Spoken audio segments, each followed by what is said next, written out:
Сега, пичове, специално за вас, мили приятели от Батфо, намирам се в Латвия, в Рига, да ви разкажа за латвийската система за фискализация, защото някои си мислят, че софтуерна фискализация е много готино и много хубаво. Те имат софтуерна фискализация и сега ви показвам какво означава софтуерната фискализация. Ето бокс тук е фискалния модул. Трябва да имаш хардуерен модул. Имаш вариант с SSD карта, обаче тази SSD карта трябва да фискализираш цялата система. Тоест, боса, софтуера плюс фискалния девайс. И си заклещен, бате, няма мърдане, разбирате ли?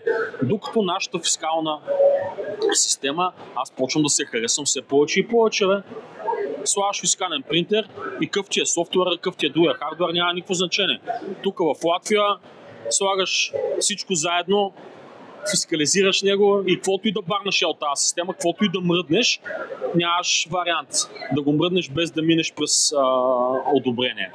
Така че българската фискална система не е чак толкова зле. Имаме си кусури, ама има и какво да оправим.